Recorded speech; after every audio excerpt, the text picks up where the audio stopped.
actually start talking.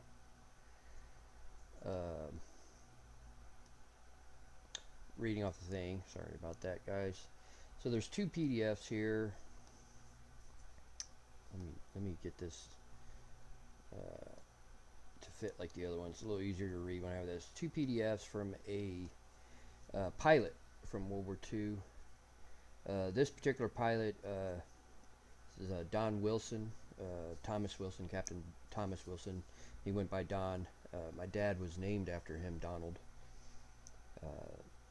This was my grandfather's pilot. My grandfather was a engineer gunner on the b26 Marauder during World War II. This is towards the end of World War II. And this was the guy who was the pilot, which is why I say the guy who brought my grandpa home. But I wanted to do a little something for 9/11 that wasn't completely sad or anything like that, to give it a little bit of respect, and at the same point give the service people of prior said respect, and hopefully in the future, and hopefully this does something for somebody. I am going to leave on my other computer up the YouTube, just in case something goes wrong on here, like you guys have a hard time reading or something like that. I understand my picture's partially in the way, but hopefully you guys will be able to read it. It looks like it's coming out pretty clear on the other one, and I don't even have it full screen. But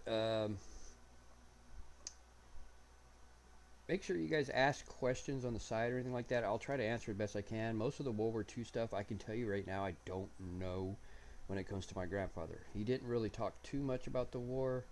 When he did, it was always about what so-and-so did or what so-and-so did. About the only thing I remember my grandfather saying is when they freed Dachau, I think that's how you say it, I always get it wrong, which was one of the, well, I call them extermination camps. But when they freed that, he was a guard there for a while. And he talked about getting the, because they had kept a lot of the SS troops there after, and he talked about having to tap his gun and say something like All Britain to get him to work, but he never knew what it meant. I haven't even looked it up, to tell you the truth. But my grandfather had a way of telling stories. I wish I was as good as him. Nowhere near it. He had a way of telling stories. You would just sit there sort of awestruck and watch it. So I found this interview after my grandfather passed in 2015 from his pilot, who at the time was still alive. It was very sad to hear about my grandpa. Obviously, they had kept in touch throughout the years. Hold on real quick, guys. Okay, just wanted to make sure.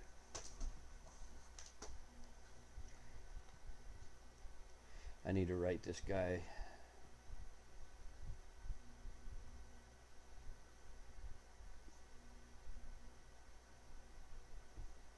Let him know that we started here.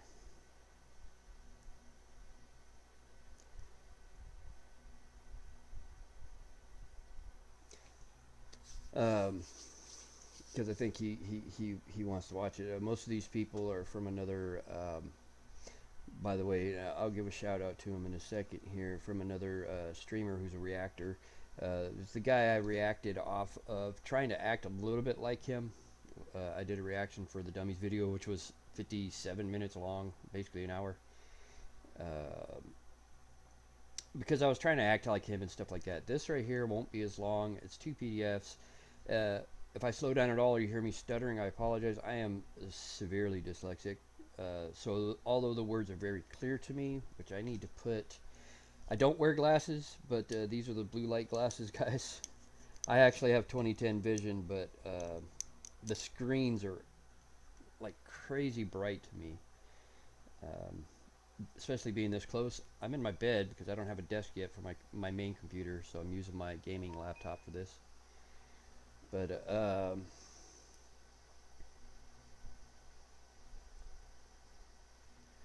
hold on.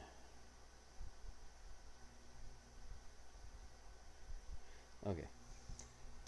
So what we're going to go ahead and do is I'm going to read it off. I'll try to remember to say question and answer, so you know what the question is, the interviewer basically, and the answer, which would be Don Wilson. I call him Don. He liked to be called Don. He went by Don, even though his name is Thomas. When my grandfather first met him, he was Lieutenant uh, Don Wilson, but he ended up Captain Don Wilson. And like I said, he was a pilot in the Army Air Corps, which is now the U.S. Air Force, obviously. And he was on the Marauder b26 combat aircraft. The reason you call it combat aircraft because it was a bomber, low-level bomber, so it had to have the capability to be very maneuverable and semi of a fighter. So it's like a fighter bomber, not the quintessential fighter bomber. You'll see some of those in the war movies and stuff like that. Uh, this one was more made to be a bomber that could fight versus a fighter that could bomb type deal. Hopefully I don't shake too much because my camera going like this. I look weird with glasses. I hate wearing glasses, by the way. They bother my eyes, but I'll get less strain out of this. So let's go ahead and get into this. And we'll start off. Title is Don Wilson. Uh, Obviously this was done on tape because it says tape 1 of 2. I don't have the recordings. I just have the interviews. So let's start it off. First start off is question. I'd like to have you start with your name. Answer. Thomas Wilson, known as Don Wilson. As I said before, he likes to go by Don. Matter of fact, I kept calling him Sir, and he on Messenger after my grandfather died, and he said, no, please call me Don. Okay, so questioner, okay. Answer. I live in Steamboat Island. I've been there for 26 years now. That's out in the Puget Sound area, for those who don't know, over in Washington. So pretty close to Seattle and all that. It's a little island. Apparently looks like a steamboat. Okay. Question. Okay. And Carl also likes to know what you did. So apparently there's 2 interviewers. What you did. What branch of the military you served in. Answer. I served with the Army Air Corps, now the U.S. Air Force. Went into the Air Force Army Air Corps in 1940, June the 6th, to become an aircraft mechanic. Immediately I went into mechanic school and became a mechanic and a crew chief and a line chief. And the war started. You got to remember, we came into the war later, basically in 1940, 40, early 41. No matter where you looked at it. We did have volunteers go over into the war, for anybody who doesn't know. They allowed a lot of service people to volunteer, just like in World War One, to go over and help Britain fight. Most of those were like officers, they were pilots, stuff like that. So he started off, like I said, he started off as a mechanic. This guy is pretty brilliant, by the way. I think he plays it off very well, the way he talks, because I've heard his voice, and I wish I had recorded it. I believe he has passed since 2015, which is sad. He was already in his mid-90s, I believe, when I talked to him in 2015. Okay, so he was a client, and then the war started. I applied for and was accepted to become a flying cadet and had my flying training. Sorry about that, my dyslexia got me on the flyings. So flying training, all in Arizona. So he started off in Arizona, guys. He sort of didn't. I believe he started off in California and worked his way to Arizona and then worked with that. I can't remember all of it. He's about to go to a place that I actually lived for 8 years, so it's sort of funny. Okay, answer. And from flight training, 1943, I transitioned into the B-26 Marauder combat aircraft at Del Rio, Texas. Del Rio, Texas, I lived there 8 years, Laughlin Air Force Base. Awesome, awesome, awesome base, awesome place, small town. It's right on the border. You guys have probably been hearing a lot about it lately when it comes to politics because of the fact it's on the border and it's one of the hard-hit places. Okay. Sorry for the coughing. I've been coughing for like the last 3 days and I'm not sick. And if you hear any air, I have my fan on over here, so I apologize for that. Okay, so Del Rio, Texas. And from transition period at Del Rio, I went to Barksdale Air Force Base in Shreveport, Louisiana, where I became a flight instructor. Stayed there a couple of years, left there in January of 45 for the European Theater, and joined the 17th Bomb Group in Dijon, France, January. Okay, what you don't see here is something I do know from another section. The reason he became a flight instructor is he had surgery while he was like, it doesn't show it in here. I think he was still in Del Rio at the time. So he had surgery, and then he was recouping pretty good, but something happened where the surgery was botched a bit, so he had to go back in for surgery. So when he got back out, they sent him over to Shreveport to be an instructor.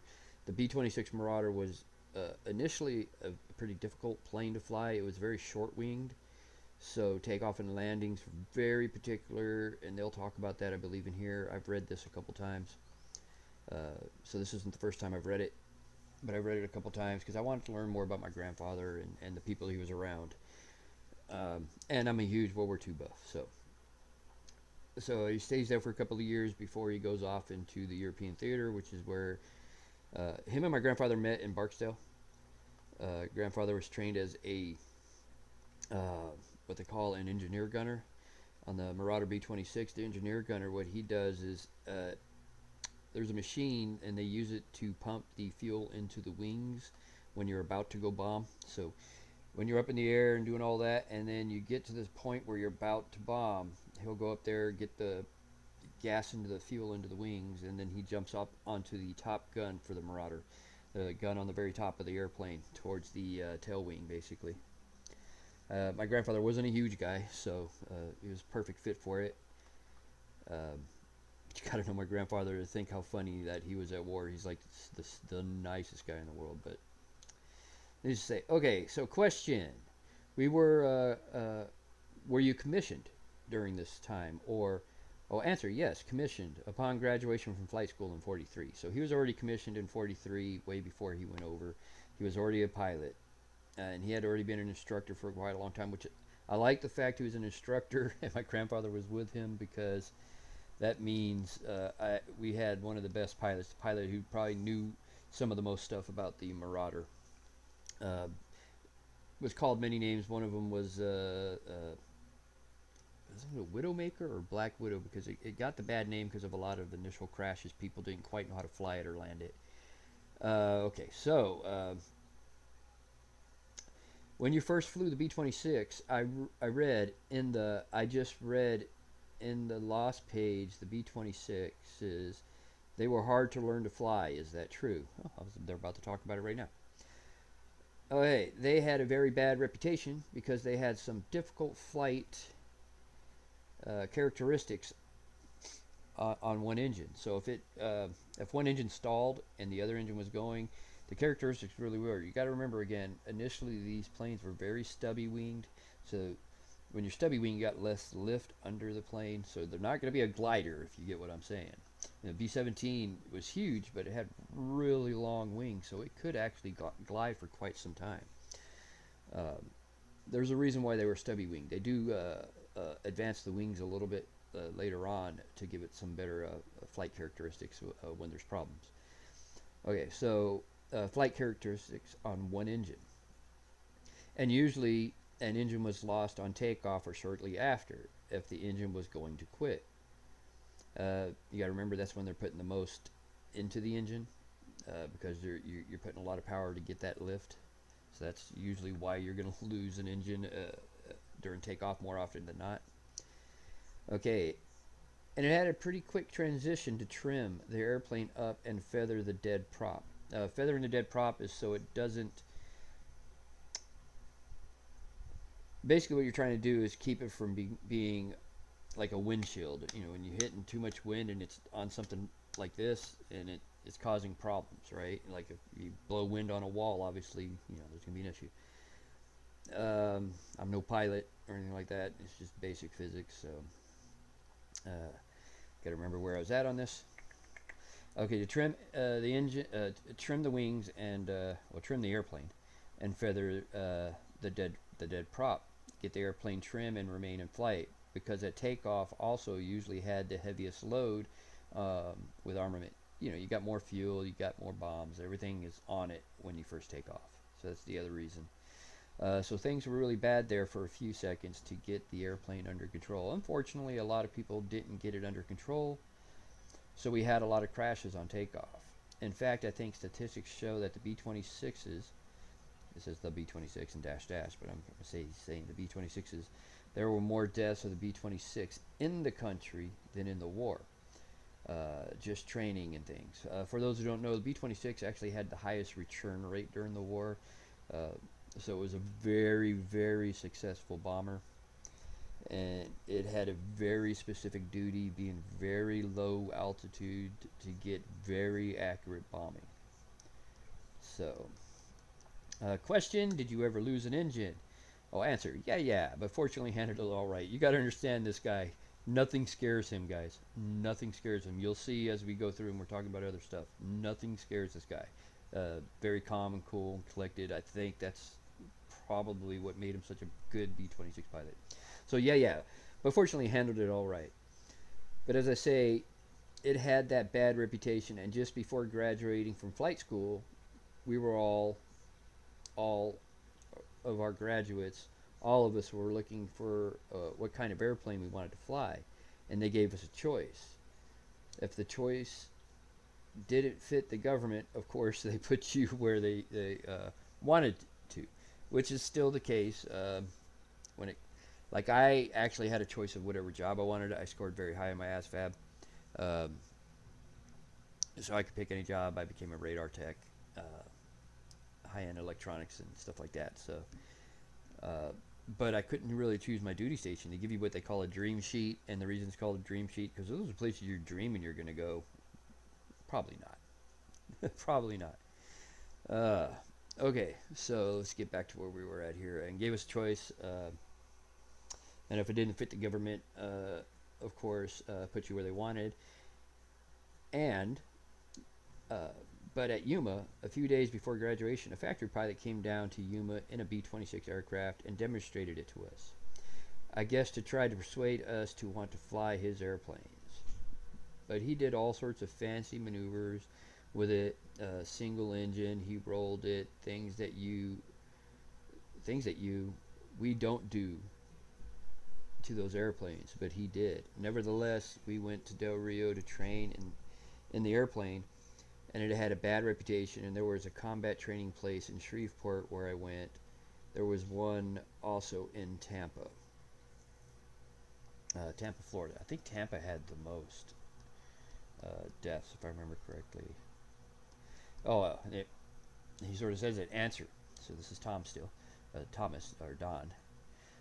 And at Tampa, excuse me, and at Tampa, there was a saying, one a day in Tampa Bay, one a day in Tampa Bay, from the B-26, and some people called it the flying prostitute because it had no visible means of support. Very short, high load. In fact, at that time, it was the highest wing load that an airplane in the inventory. So basically, it just had a lot of load per square inch on the wing, is what he was trying to say there. Okay, question. Did you ever see one going down? Oh, answer. Oh, yeah. Saw them crash and burn all over the place. like I'm telling you, he's so nonchalant about it. You got to understand this. Nothing scared this guy. Question. They were too low to get out of the plane, I take it? Answer. Yeah, or trying to make a survival landing on in a field or something with gear up. And then, of course, in combat, I saw a few lost there, burned or exploded in the air with their bombs aboard. But, question. When your airplane lost an engine, was it automatic? What did you get out of that? And he doesn't finish the question. He cuts him off a lot like that. So, answer. Not. Well, it was supposedly automatic. What you did to shut the engine down and what they call clean up the airplane, get everything as streamlined as you can. That's the feathering and the trimming. You're trying to get less wind resistance and all that, so the one engine can handle the issue. Question. Do you remember being what you felt like when that happened? Oh, answer. Let me scroll this up so you guys can read this so my picture's not in your way. Answer. Well, the feather switches for the left and right engine were right up here on the pedestal, right together. Uh, Obviously, he's doing something like pointing out with his hand. I don't know why they didn't put one over here and one over here, but usually it was co-pilot's job when the pilot would call for feather. The co-pilot would do the feathering, and it was claimed. I don't know what exactly that means. So, and it was claimed. I don't know. A lot of times the co-pilot got the wrong switches. Oh, and it was claimed, and he doesn't know. But a lot of times the co-pilot. You gotta remember the co-pilot's training too, and the pilot should be training the co-pilot, vice versa. Okay. And so if you, of course, the feathering was really quick. Feather the good engine, the other one bad. Uh, you're in bad trouble. So you didn't want to feather the good engine. You want to keep power to it and all that. So that was a bad thing about the airplane. But the airplane had fewer combat losses than any other. See, he says right here, yeah, fewer combat losses than any other combat aircraft in the inventory in combat. Had the fewest losses. So that said something good for it. Question: why was that? Answer: well, it was regularly built strong. It had good engines, very good reliability, very good reliable engines, and the crews that got that far with it knew how to run it. Once you got there, but the reputation was so bad. When I went to Del Rio, they assigned, I believe, 5 new trainees to one instructor pilot. So our instructor took 5 of us out on a ramp to look at the airplane. And as we walked out there, and he was pointing out that feature, and I looked around these other 4 guys, and 3 of them were visibly shaken. Yeah, they were scared to fly it. You know, it had a bad name. It's called the Black Widow. So just standing there looking at the airplane, and I couldn't believe that.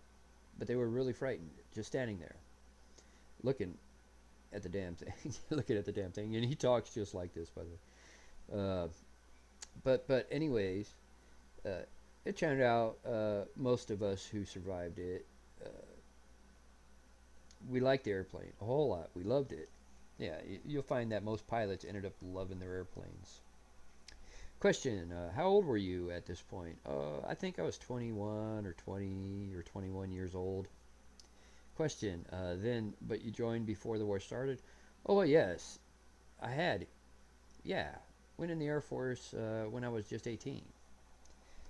So he had already been in for roughly 3 years at the time, guys. So the war had started in Europe and not for America at that time. Question: did you know what that there was going to be a war? Oh Lord, no, no, no, no, no. Had no idea. Answer: but no one else did. But we were, as I say, I was a mechanic. I was happy with that, maintaining airplanes, and I enjoyed that. I was at Moffett, which is actually down the road from me in Sunnyvale, California, Moffett Field. It's now closed. It's NASA Ames Research, but we do have some guard unit stuff there still. Um, I was at Moffett Field, December 7th, 1941. Moffett.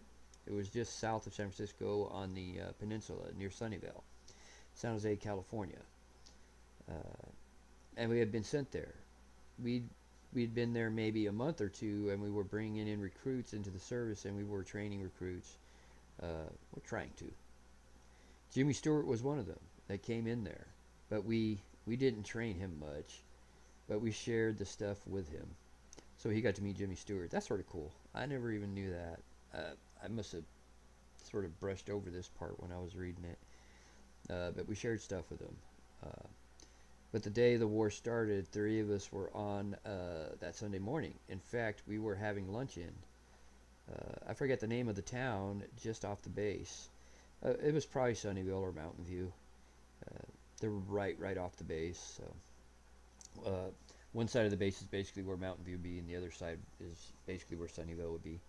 Um, And then we headed in on the radio for all military return to the base. So they heard on the radio, hey, everybody in the military got to return to the base.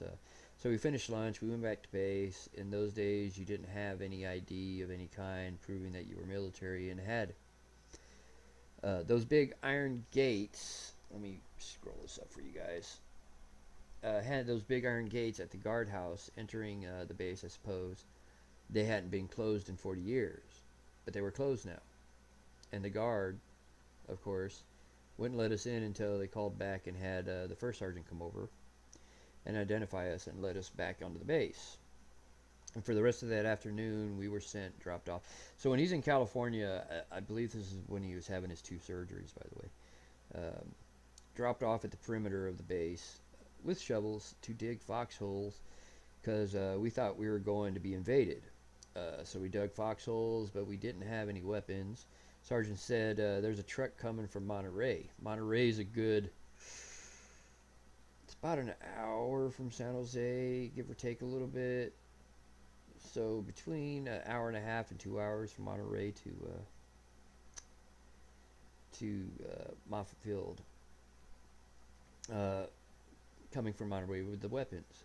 So before nightfall, they did come with a big truck, drove up to each foxhole, and dumped out an old water-cooled 30 caliber machine gun that we'd never seen before. Didn't know how to run it, but it looked awesome. I guarantee you that's exactly how he said it too. But we didn't have any ammunition. Well, don't worry, it's coming. And sure enough, in a couple hours, another truck came by and threw a box of ammunition. 50 caliber for a 30 caliber gun. So, but anyways, we didn't have to shoot anybody, fortunately. Yeah, because that 50 caliber is not going to do so well inside of a 30 caliber weapon, guys. Bullet yay too big. Okay. Question. What did you talk about when you were sitting in the foxhole? Answer. Well, just wondering how bad this war was going to be, and how a little country like Japan, a bunch of people who didn't know how to do anything, really couldn't see well, didn't have good eyes, they weren't very big, and they were all bow-legged. How about how they could thought that they could stage a war against America? Remember, this is stuff that they were thinking, so don't think they're racist or anything. This is all stereotypes. Stereotypes is different. So these are stereotypes. Answer blank. There's probably a pause, like he didn't know what else to say or whatever. Question. So did you know, you knew how extensive the damage had been in Pearl Harbor at that point? No, we were just getting it on the radio like everybody else was getting it. And in our unit was a staff sergeant who had just come from Hickman Air Force Base in Honolulu. And his wife and young baby daughter were still there. And he, needless to say, was frightened to death. He was really worried about his family, and I think he heard nothing about them for about a week or 10 days, but they were safe. So that was quite a burden for him to bear. Worry about his wife and his daughter. They put her on and the baby on a ship and sent them home right away. Question: you weren't married at this time, were you? Oh no. Nobody was married then. And your parents are back in Georgia? Hey, Georgia, that's my home state. No, at that time they were living in Texas. Yeah, they were living in Texas at that time. I left Georgia when I was about 2 years old. Question: so was your mom worried about you? Answer: yeah. Well, I had two brothers in the Marines at the time. Too. And my mother, of course, was concerned more about them than me, I guess. Question: she thought that Moffett Field was pretty safe then? Yeah, of course. She didn't know where Moffett Field was. I guess, or maybe even where California was. Hey, you gotta remember, it was a different time back then, guys. She may not have known exactly where California was. You gotta think. His parents, we'll just say his parents are about 20 years older than him. We'll just say that, right? So if he's already about 20, they're 40. Which means they were born in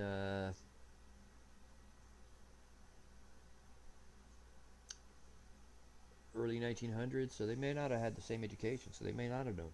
Okay, so question: how did you get a hold of you and find out where you're that you were okay? Do you remember? Answer: oh no, I don't think she inquired. I think I probably, just wrote her. I wrote her home every week for all the time that I was in service. That's something I miss. Like, my son lives an hour and a half from me. It's hard to get him just to text me, "Hey, what's up?" So he lives out in Santa Clara near San Jose. So, question: were your brothers? They were in the continental United States at the time? God, I got dry throat. I should have brought something to drink. Answer: I think one was at Bremerton, uh, and the other one, I'm not sure where he was, but he was very shortly in Guadalcanal, and maybe he was on his way there. I don't remember how. Just where he was at Pearl Harbor Day.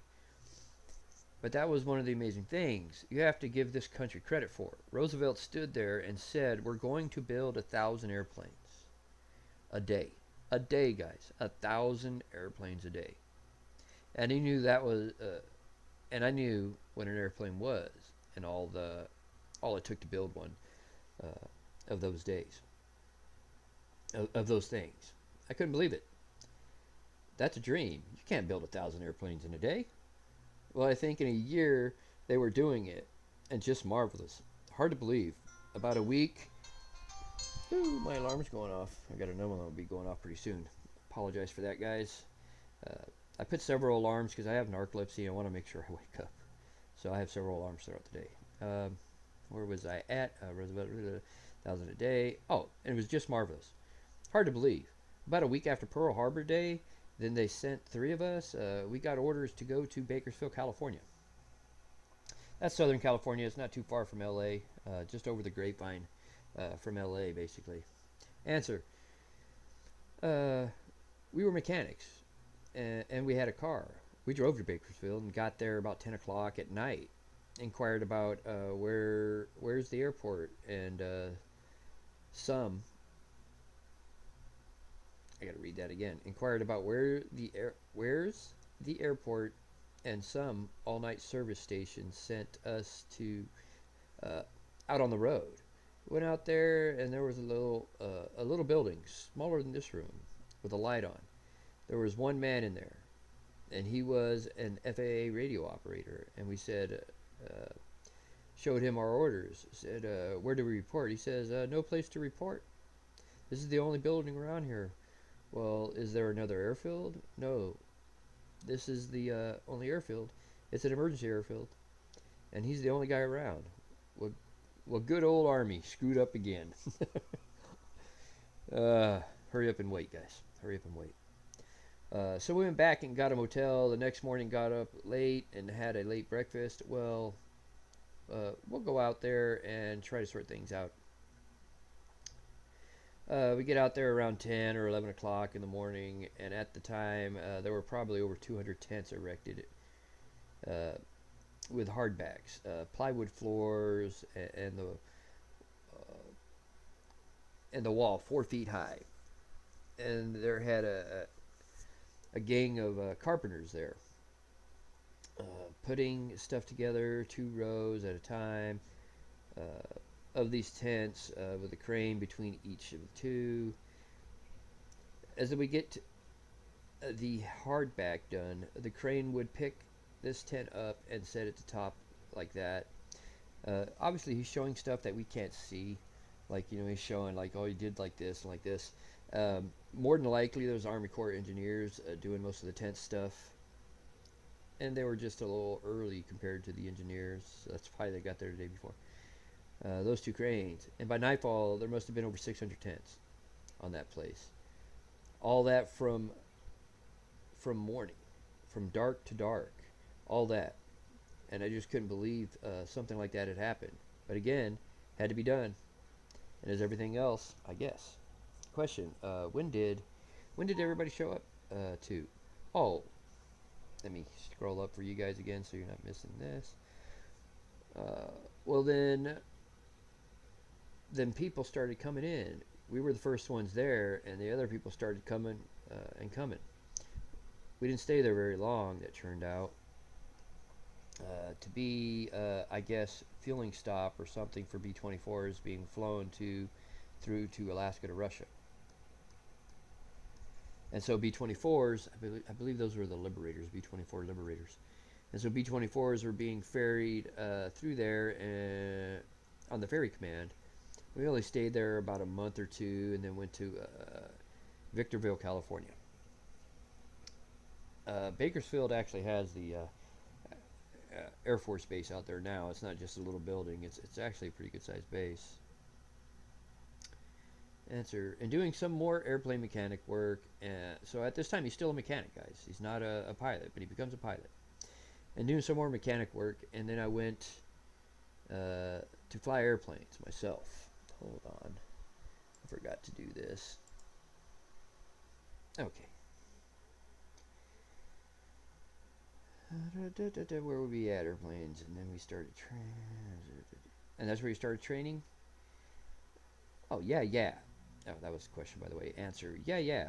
Trained at Thunderbird Field at Phoenix, and then had basic training in Arizona, final training in Yum. That was Yuma, Arizona, by the way. Answer. Okay, nothing there. Question. What was the first choice of aircraft? You said B-26 wasn't your first choice. Oh, no. I wanted to fly the P-38. That's the basically the double airplane. It's like two airplanes, and then it's got a hole in the middle. Basically, just look it up. It's a really nice looking airplane. Ended up being a very good fighter, by the way. So, no, I wanted to fly the P-38. I believe that's the one I'm thinking of right now. But the government had a funny way of doing that. Sense of deduce. I'm going to guess sense of deduction, but it says deduce.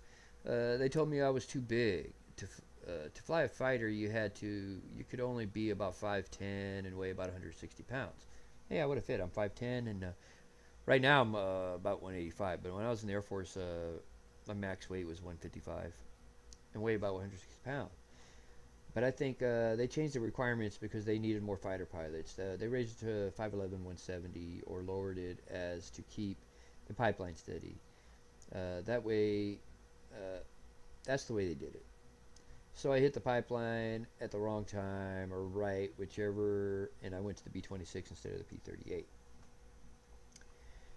Question, was that one of your choices, or is that just the way it ended up? Answer, no, that was a choice. That was a choice after the P-38. So he actually was his second choice according to him. That's pretty cool. I mean, those are two very different airplanes, two very different roles. If I remember, I'm going to look it up real quick over here. For some reason, it's just bothering me. Just give me a second. I want to make sure I got the right airplane in my head. No, not the Walter PP-38. I said P-38.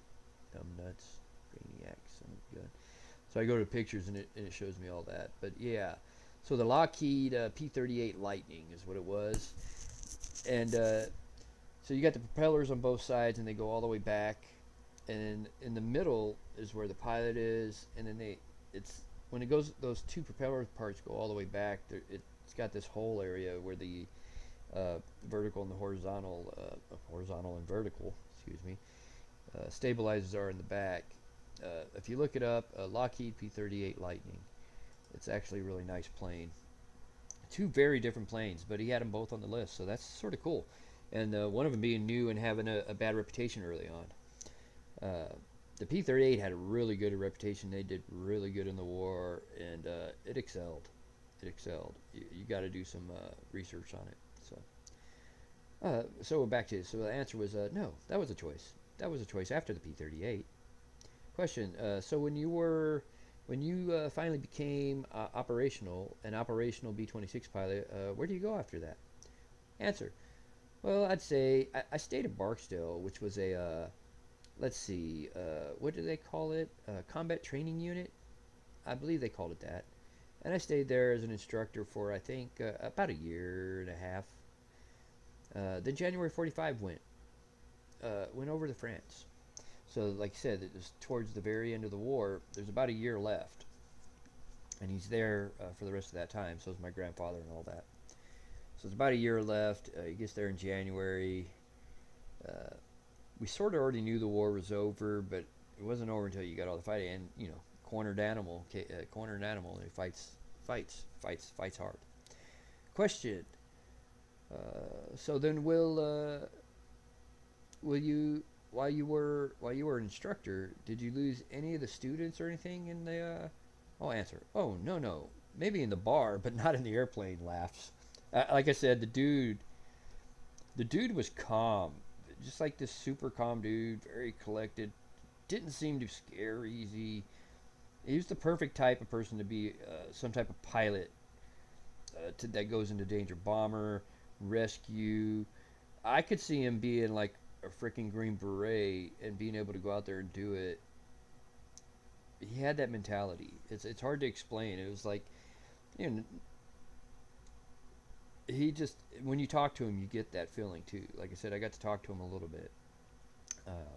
Okay, question, and that was and you instructed the B-20 on the B-26 or answer? Yeah.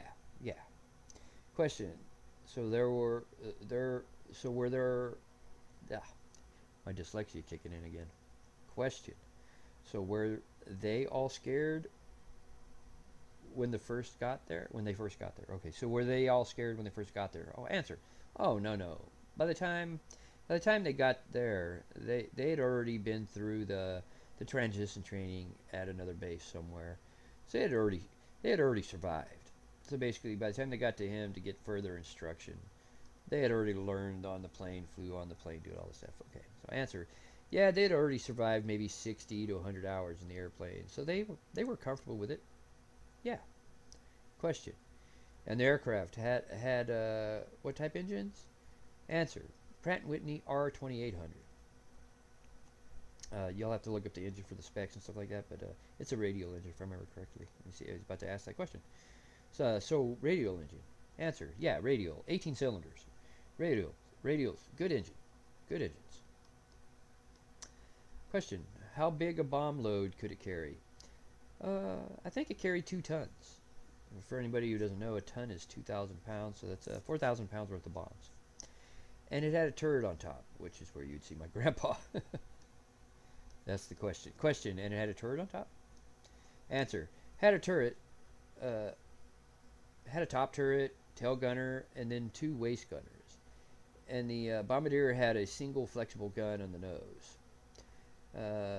Then the Pilot had 4 what they call package guns down here on the fuselage, 2 on each side, that were under the pilot's control. But they had to be aimed at the whole airplane had to be aimed at the target. So they were stationary, the ones he's talking about. They were fixed guns. Yeah, he says it right there. No. Question. So how large was your crew? Did you have how large of a crew did you have on it? Answer, 6 people. Oh, no, wait. Let me answer it properly. Answer, 6 people. Bomb, navigator, co-pilot, radio operator, tail gunner, and engineer. Top target gunner.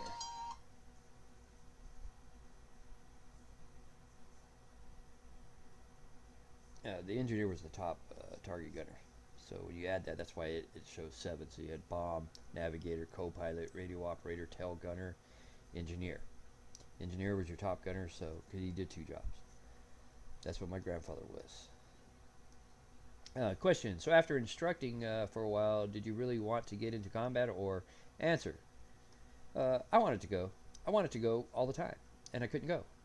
They kept me there, and I saw all my buddies come through, and they kept going, and they finally turned me loose when they started getting enough people out of combat, rotating them home. That's what he was trying to say. You did so many flights, and then you get to come back home. And made instructors out of them. So finally, they got a veteran, and so I could go take his place over there. So that's the way it worked. Question. So when you finally went, were sent over to Europe, you had your crew, your full crew, with you then? Answer: Yeah, we took the crew over, and we had the privilege of riding a ship overseas. Probably the worst or second worst voyage. I know about this ship ride, by the way, because he explains it in another thing that I read too. It basically he considered it his worst experience in life. Let's just put it that way. So, ship overseas. Probably the worst or second worst voyage I'd ever taken in my life. English ship. I'm gonna guess this is the name right here. English ship, New Mauritania, and that captain. I hope he's rotten in hell, roasting in hell. I can see him saying this stuff, guys. I hope he's roasting in hell, and I suppose they're all that way, especially the British captains. But the food on that thing was terrible. It was awful. Wintertime on the Atlantic, no escort, so they didn't have any escort ships going over there. They said the ship could outrun any submarine. Didn't weren't concerned with that. I was more concerned with the food. A white plate for breakfast. Now, a white cold plate, and they put on that a square piece of white fish with a white sauce on top of that, and the whole damn thing is cold for breakfast out in the cold Atlantic. And then about 15 minutes later, they make an announcement: all hands on deck, clean sweep, fore and aft. So everybody had to go up out on deck and try to find a place out in the cold and sleet and wind to hide. First cold I ever had in my life, I got on that damn ship. And went directly off that ship into the dispensary in England. So yeah, he was actually really, really sick when he got off that ship. So, just to give you a heads up. So the captain treated question. So the captain treated you like part of the crew of the ship then? Answer: treated everybody that way. Now the officers we had, I think I shared a cabin with 3 other officers, but all our enlisted men were down in the hold. So I went down there to visit them.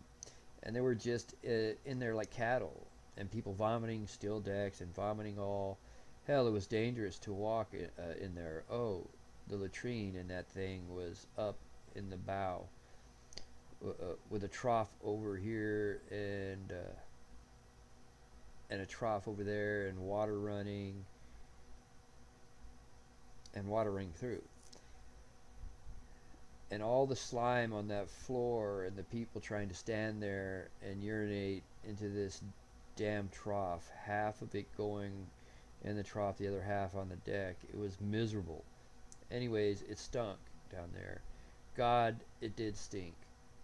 No ventilation. So I told my crew, so my grandfather and the other guys, I told my crew, I said, you guys come up here to my cabin in the daytime and come up here and stay.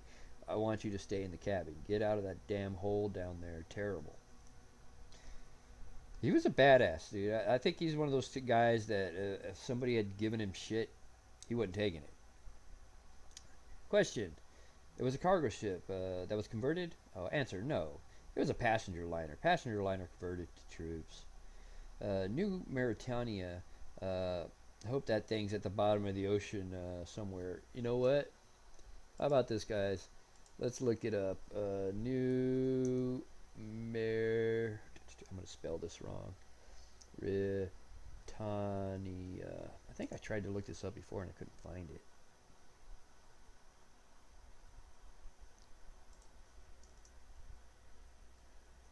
I'm gonna put it, New Mauritania ship.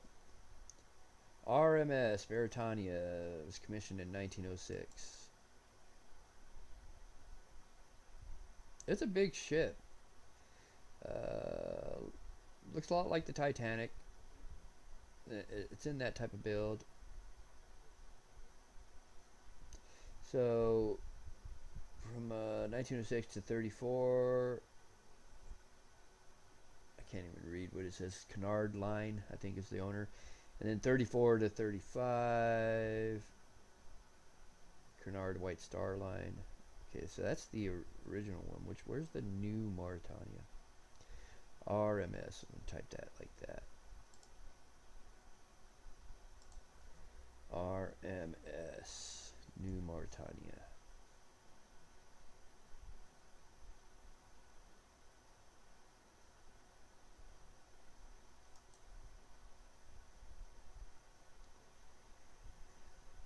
It's going to be this one. The Great Cunard Liner Armis. Yeah, I mean, it's a pretty big ship. It's in the shape and style of the Titanic. It's not as big. It's a big ship, but not as big as... They have it camouflaged in this one. That might have been when the war was going on. You see it in New York in this picture. So if you want to look that up, you guys can look that up. Put RMS New Mauretania, and you'll see that. Okay, so where are we at here? No, it was passenger liner. Passenger liner converted for troops. New Mauretania. Hope that thing's at the bottom of the ocean somewhere now. Question. Now, was it British merchant crew on it, or... Answer. Oh, yeah, British crew. British crewing it. We're crewing it. Yeah. I'm trying to answer. Whoa, that went a little fast, guys. Let me get back up there. I still got a whole another PDF to read, which I think the second one's not as long, though. Oh, yeah, there we go. Question. Did you ever talk to the captain? Answer. No. Oh, God, no. Lieutenant doesn't talk to a captain. Question. He never got down out of the bridge to see how? Answer. I think he never left his stateroom. No. Anyways, I was happy to get off that thing and went into the dispensary. And the dispensary was just as cold as the ship. I didn't like being in England much. I've been to England. It's cold, damp. Sort of this whole damp, rainy feeling all the time. It's like all the time. It's crazy. Okay, question. So then, was that where you operated out of England, or... Oh, answer. No. Stayed there. Got out of the dispensary in 4 or 5 days, and then got shipped over to France. But, question. So you never got to see England besides the dispensary then? Answer. Oh, I did get an opportunity to go out to Stoke-on-Trent, wherever that is. I believe was the name of the place, Stoke-on-Trent. A nearby, there was a Wedgwood China factory where they make Wedgwood. I went up there and visited, enjoyed that. And one night in town, they had a vendor selling fish and chips, and kind of liked it. Kind of liked that. That was hot food. So I took an order of fish and chips, in one, fish here in my top coat pocket. So I get back to the cold room. I could eat that stuff before I went to bed. I got back in that cold room, turned the light on. I couldn't wait to open it up, and all that stuff was just solid lard. It was congealed lard. Terribly appetizing.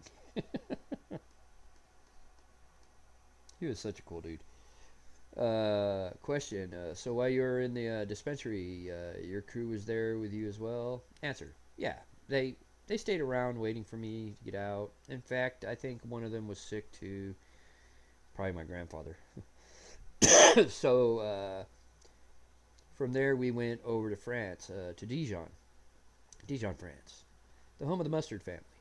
The Mustard family, the way he says it. And there we lived in tents, which was kind of an interesting thing. When our adjutant, our unit, had moved up from Sardinia. I think that's in Italy. Sardinia? Not sure. Sardinia. Answer. Corsica. I forgot which.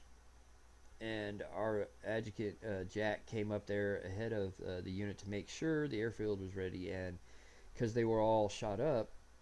But anyways, he went up there to take care of Billington matters and things like and those kinds of things.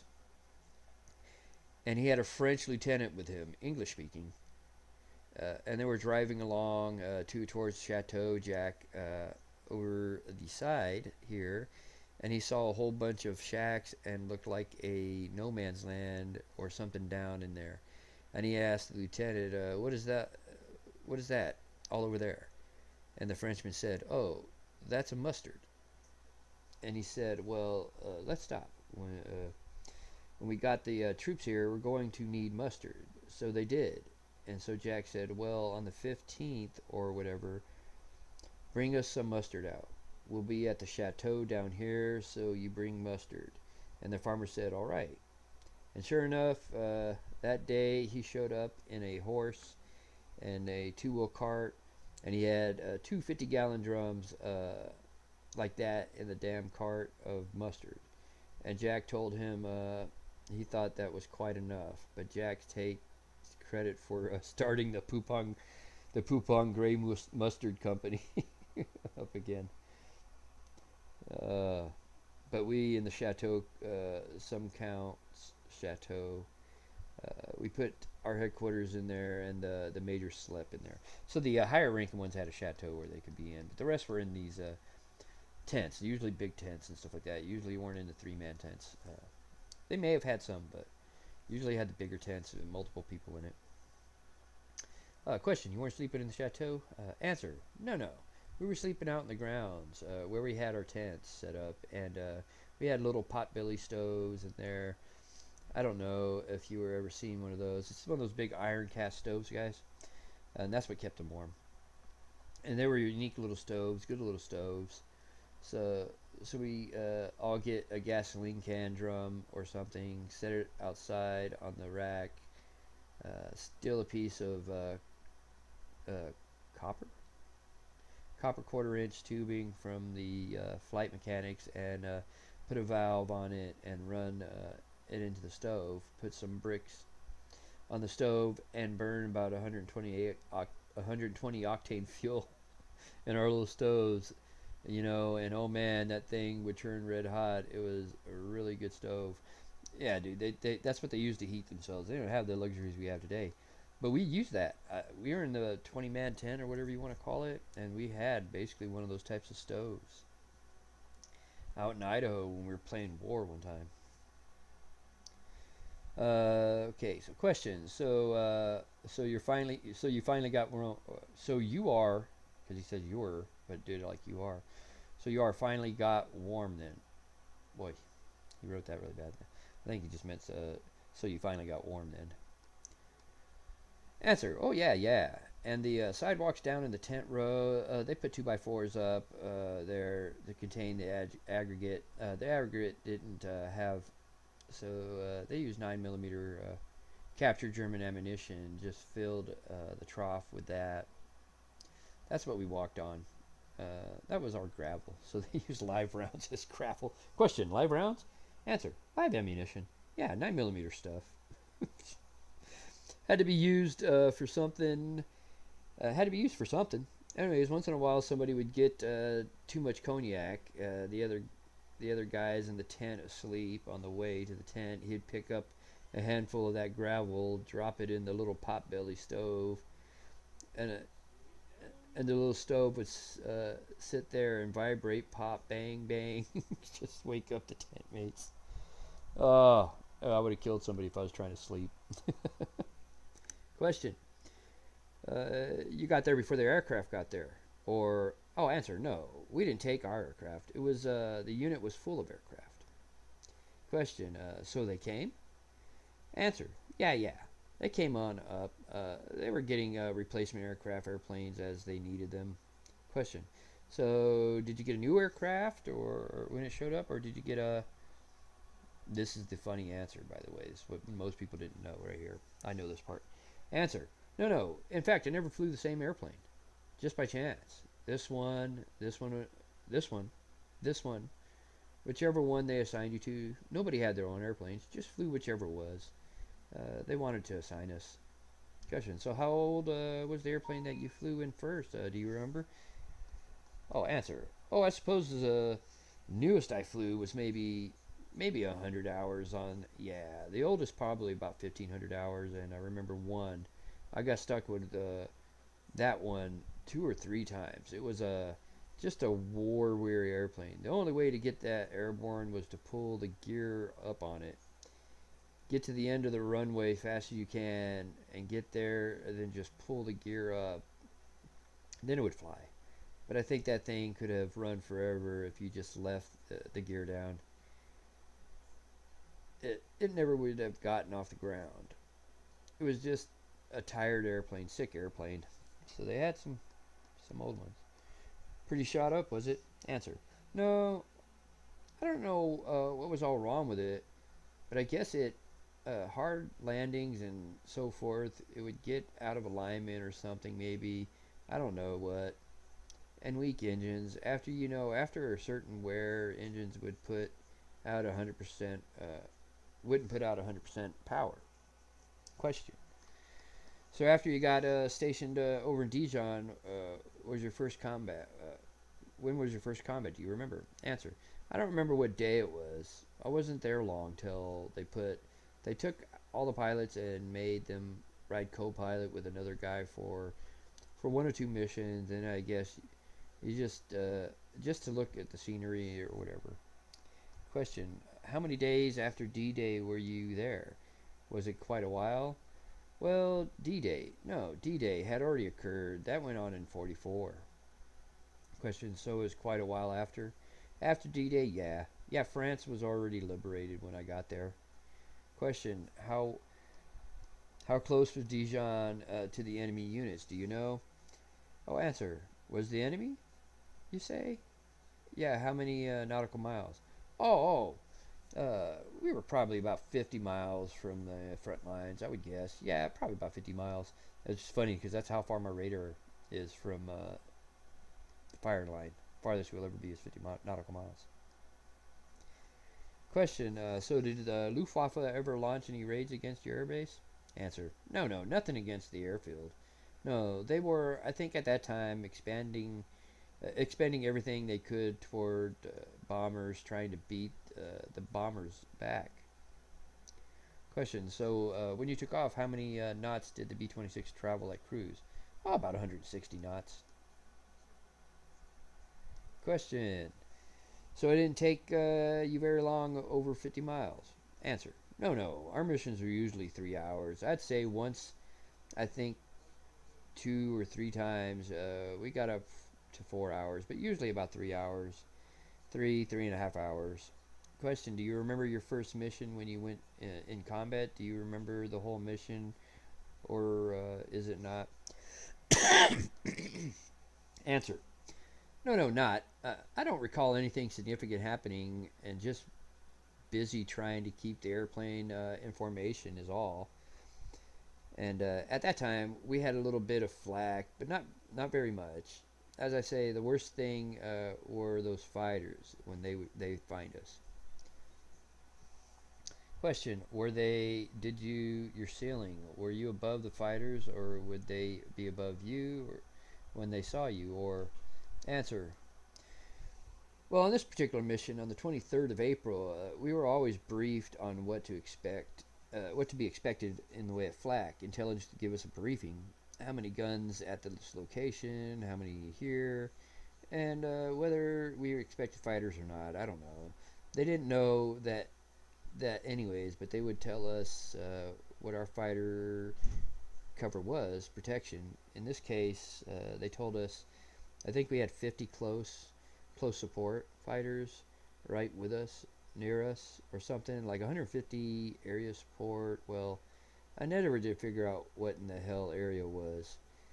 I guess somewhere over Germany. I don't know what they meant, but they were P-47s supporting us down there. That's a nice plane too, by the way, P-47. Question: so the first thing you encountered would have been flak or on that mission? Answer: yeah, flak. And oh, was that the first time you had ever flown through flak? Well, answer: well, yeah, I'd never flown through flak. I'd never flown through flak before, and it was not. I didn't think much of it. See, this dude's a hard ass. I didn't think much of it because I never got anything really close. We had a procedure. We had 3 airplanes full of what they call window. We call it chaff now, or chaff. You throw that out, and the reflections fuck with things. So we call window, which was tinfoil strips about 8 foot long, inch or 2 wide, and these window ships would go down ahead of us.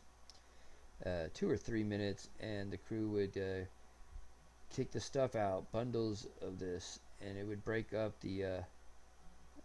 and filter down. And that the German radar then would fix on the window instead of us. So the first we flew over in 4 what we call them flights, I guess, boxes. So the first flight over after the window ship was in good shape because the flak was breaking way down there. So the flak was hitting way low because of the chafe instead of up where the altitude of the airplanes are. But you got to remember these airplanes actually fly very low because they were precision bombers. Okay. And the second one, he's pretty good. Well, the third one, maybe 1 or 2 was getting through, and the fourth one, they were all getting through by the time the fourth flight got over. So you didn't like to be in that fourth flight, and sure as hell didn't want to be on that window crew because the window crew didn't have any protection. So we didn't get a great deal of flak, and I think thankful for the crew, the window crews. He was thankful for the window crews there. So I'm trying to read this how he's wrote it, but sometimes I got to correct certain things because it doesn't quite sound right, guys. Question: was that a bombing run that you're on, or answer? Yeah. And that little dog that I had the picture of there, I took her with me one day when we got a lot of flak, and she a lot of times would sit up on the lap and look out, see what's going on. And we got on the bombing run and got the doors open, and that bomb run lasts for about 3 minutes or 4 minutes. Nice and steady, and I was busy trying to stay in formation, and that little dog would jump up and it would leave, and I didn't pay much attention, but during that 3 or 4 minutes she jumped in and out of my lap 3 or 4 times. After we got on the ground, the tail gunner told me that the dog came back to his place 3 times during the bomb run, and the doors open. We had a catwalk that wide. We had a catwalk. Okay. We had a catwalk that wide through the bomb bay door. She came back 3 times and looked out, and she'd see, and she'd leave again. And strangely, though, that dog, when I got her on the ground, she was just trembling. She was really scared. And I can't imagine how an animal could sense that.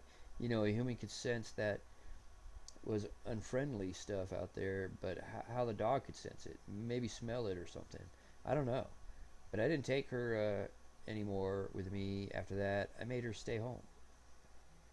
So he had a dog, by the way, and he brings this dog back. Question: so when you're not out on a 3-minute bomb run, the bombardier didn't take over control of the aircraft? Answer: well, no. We had the lead bombardier in the whole flight. He would take over his air. Then everybody else was flying on him, and we had what called a toggle. As soon as I see his bombs, he just toggled on the other. Called him a toggle. Question: everybody in your box? Yeah, everybody just drop one time. Just drop at one time with one bombardier aiming. Question: so when you got into a bomb run and you were committed to do it, you never veered? No. Answer: no. Answer: from your bomb run, you just toughed it out. Answer: yeah. Question: was that a long 3 or 4 minute flight? Answer: oh yeah, it was long, and you were hoping to hurry up and get the hell out of there. But I didn't. I don't know. I just never got too concerned about it, about the flag, because it never got close to me. Question: did you ever see anybody off in your box? Did you ever watch them go down or in? Answer: yeah, not from flak, but from fighters. Question: fighters? Answer: yeah, not flak though. Question: so then, were you going to in the bomb run and the flak was coming up and you're scanning the sky for fighters, I take it? Answer: no. I was scanning nothing but the airplane. I'm flying off his wing. Question: so your crew's watching? Yeah, the crew's looking. Watch for that. I'm just the pilot, just busy. Watch that other airplane so he doesn't bump wings or something. That was something they had to worry about, guys, because they're usually flying in pretty tight formations, what they call boxes. And you didn't want to bump airplanes. There were a few accidents and stuff. So, question. By the way, I know it's a little in a fashion boring, but hopefully you guys can keep up with me. Here we see question.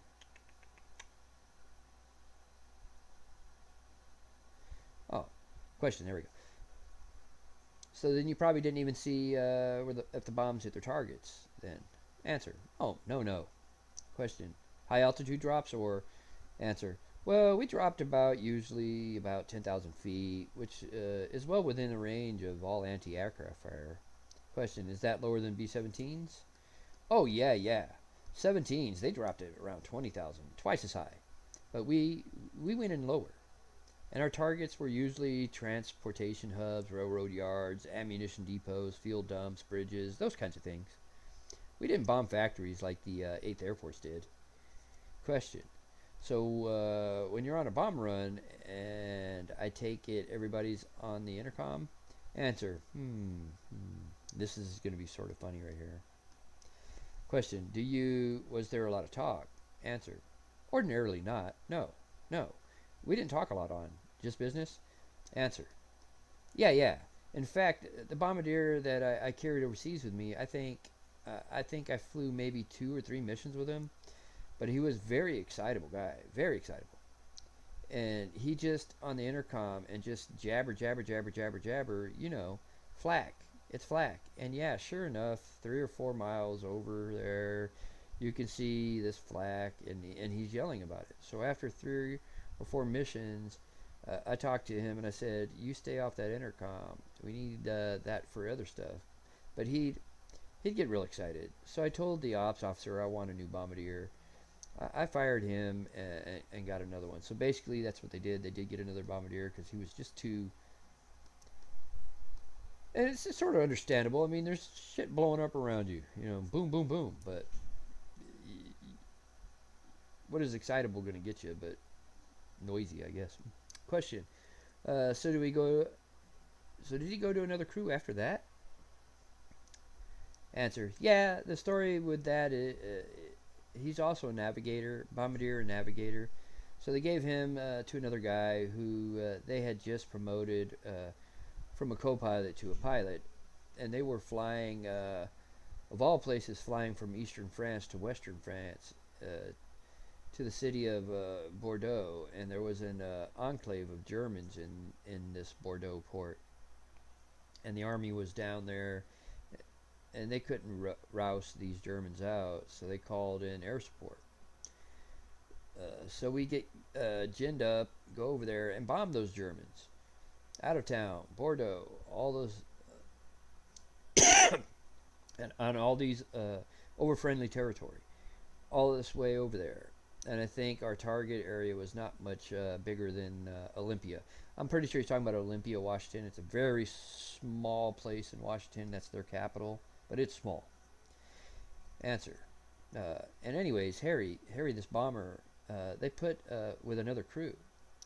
On the way over there, they lost an engine. So this is a green pilot asked Harry to give him a heading to an airfield. Well, from 10,000 feet at that time in France, you could look out in any direction, probably see an airfield. So Harry gave him a heading to fly so many minutes, so he flew that out, and there was no airfield there.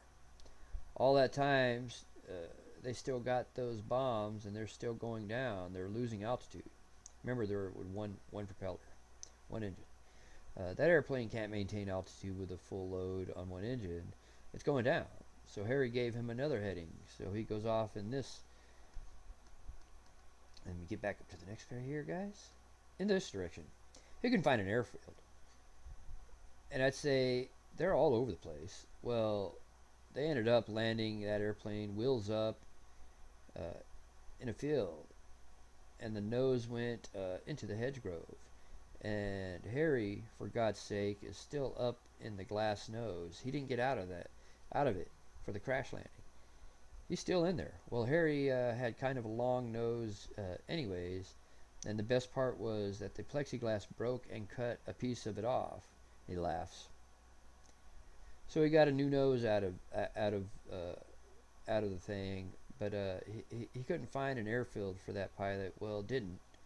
All the crew came out of it all right, so they all survived the crash. So some Frenchmen gathered around from the village, and they got them up in the drain. Got them up in the drain cocks on the airplane and drained the gas out and sold it to these Frenchmen for whatever purpose they wanted. Well, the Frenchmen took them into town, kept them there a day or two, best hotel in town, best food, booze, cognac, and everything. Then they got ready to leave, and the mayor came in and handed them a bill. The bill was, well, for a hotel and food and everything. Give them a bill for it. Gave them a bill for it. So I think Harry and the pilot negotiated some way with that gasoline and got them out of paying that bill. We only saved France, so we should have got it for free anyways. Get down to it. Won't get into that, but that's the way I view. So for anybody who's just joining us, this is an interview that the pilot of a Marauder b26, the pilot Captain Don Wilson, my grandfather's pilot. Well, my grandfather was an engineer gunner on the Marauder b26 in World War II. This is a question. It's like an interview that he had that was in PDF form that I found. I was reading it for you guys. A little something to do. A little bit more happy than the 9/11 event itself, but at the same point still being able to respect the 9/11 event. Go on. So question, so you dropped a bomb though before they answer? No, they never salvoed the bomb. They carried them to the ground with them. Question, supposed to drop them when you got problems, aren't you? Answer, oh yeah, first thing. And Harry stayed up in that glass nose all by himself. Couldn't find an airfield. Anyways, I don't think Harry flew anymore after that. I believe they left him on the ground till his nose got healed anyway. Which wouldn't have been long anyways, guys, because that, like I said, they got there January of 45, and obviously we were done by December, remember? December 45, I think. December or September? I think it was December. It's been a while. Question, and when you were, God dang it, my dyslexia again. Question, and when you were, what was the first time that you really felt any fear when you were? Answer, I can't say I felt any fear. Didn't have. Question, too busy doing what you were doing? Answer, yeah, I didn't have sense enough. He considered himself dumb. This guy is actually really smart. You don't become a mechanic for planes and then become a pilot. You get what I'm saying? Without some type of brains. So, answer, yeah, I didn't have sense enough. I guess too busy, working the problems. I think, and that's sort of a godsend in a way, that you do get busy and feel sorry, maybe for other guys like the co-pilot. He sits there and he has nothing to do except that he's paying attention to the pilot. That's usually what the co-pilot's doing, because something happens to the pilot, he's the pilot. So, question, how about your gunners?